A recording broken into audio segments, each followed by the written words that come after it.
Hello students, today we are going to start chapter 2 of economics, class 9th, people as a resource. Right?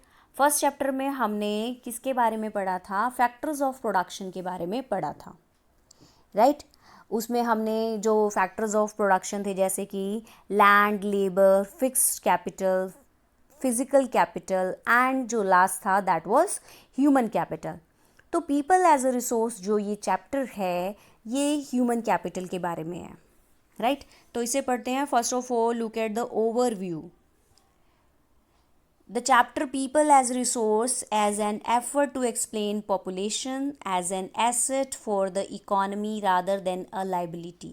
सबसे पहले आपको पता होना चाहिए कि what is an asset और liability क्या है.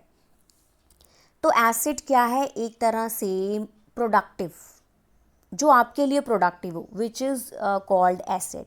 मान लो जैसे कि आपने कोई मशीन खरीदी तो आप उस मशीन से कुछ बनाते हो तो वो क्या होगी? आपकी एसेट होगी.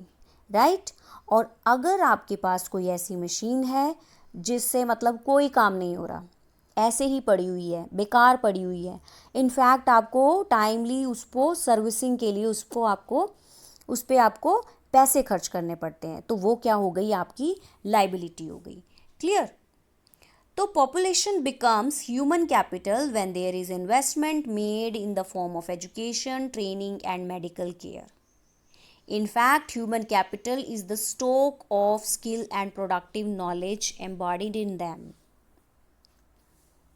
अब क्या है कि पॉपुलेशन को अगर आपने ह्यूमन कैपिटल बनाना है, एसेट बनाना है, तो इसके लिए आप क्या करोगे? आपको इन्वेस्टमेंट करनी पड़ेगी. कैसे? Investment in the form of education, training and medical care. Right?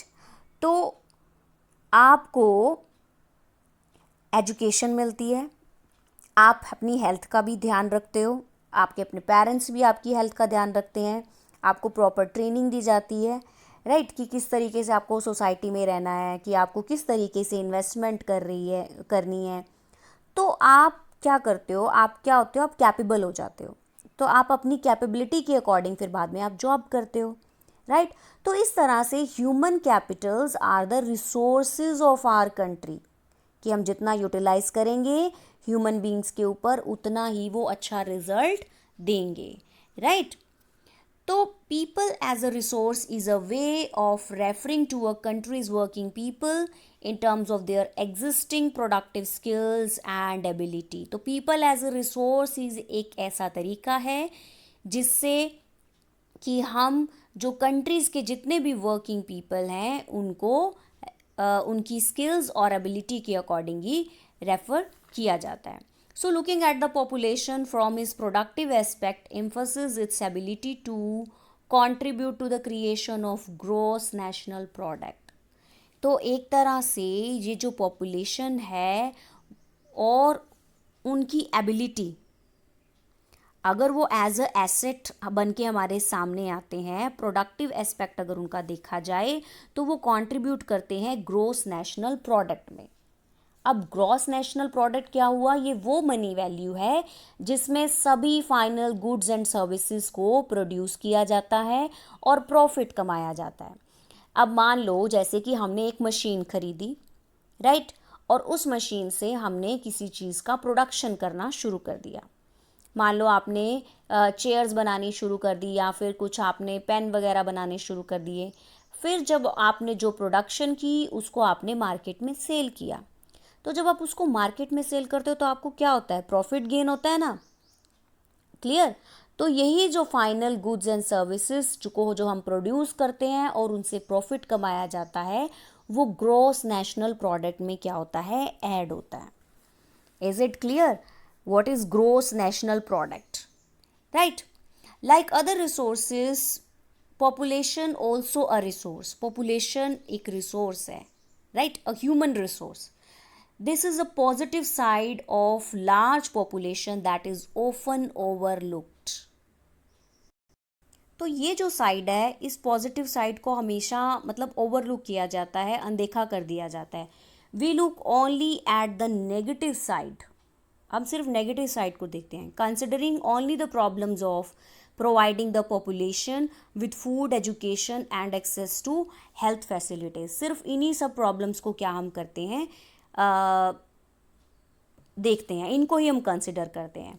When the existing human resource is further developed by becoming more educated and healthy, we call it human capital formation that adds to the productive power of the country, just like physical capital formation. जब human resource, जो हमारे human being है, हमारी population है, existing human resource जब हमें developed होती दिखाई देती है विद द हेल्प ऑफ, जैसे कि हम बहुत ज़्यादा अगर उनको एजुकेशन दें, अच्छी एजुकेशन दें, उनके हेल्थ पर ध्यान रखें, तो हम उसको बोलते हैं ह्यूमन कैपिटल फॉर्मेशन, जो कि फिजिकल कैपिटल फॉर्मेशन की तरह ही कंट्री के प्रोडक्टिव पावर में ऐड होती है. Right. Investment in the human capital through education, training, medical yield a return just like investment in physical capital. जैसे हम फिजिकल कैपिटल में इन्वेस्टमेंट करते हैं, इसी तरीके से अगर हम ह्यूमन कैपिटल में उनको अच्छी एजुकेशन देकर, ट्रेनिंग देकर, हेल्थ फैसिलिटीज़ देकर अगर हम उन पे इन्वेस्टमेंट करें तो वो अच्छे रिटर्न्स लेकर आती है. जैसे कि हमने अभी एग्जांपल दिया मशीन का. राइट. तो इसी तरीके से अगर ह्यूमन बींग्स पढ़े लिखे होंगे, एजुकेटेड होंगे, स्किल्ड होंगे, तो वो क्या करेंगे, उनको अच्छी जॉब मिलेगी. जब उनको अच्छी जॉब मिलेगी, अच्छी सैलरी वो गेन करेंगे. राइट. तो इस तरीके से ह्यूमन कैपिटल फॉर्मेशन होती है. So this can be seen directly in the form of higher incomes. ठीक है. राइट. जॉब्स के रूप में हम इनको देख सकते हैं earn because of higher productivity of more educated and better trained persons, जैसे कि अभी हमने बात की, as well as the higher productivity of healthier people. Right. उन्हीं की तरह ही वो प्रोडक्टिव होंगे. Right. Look at this page. Not only do the more educated and the healthier people gain through higher income, society also gains in other direct ways because the advantage of more educated and healthier population spread to those who themselves are not directly educated or given health care. अब यहाँ पर किस चीज़ की बात हो रही है कि सिर्फ एजुकेटेड और हेल्दियर पीपल ही गेन नहीं करते, बल्कि सोसाइटी में जो दूसरे लोग हैं वो भी एक तरह से इनडायरेक्ट वे से वो भी गेन करते हैं.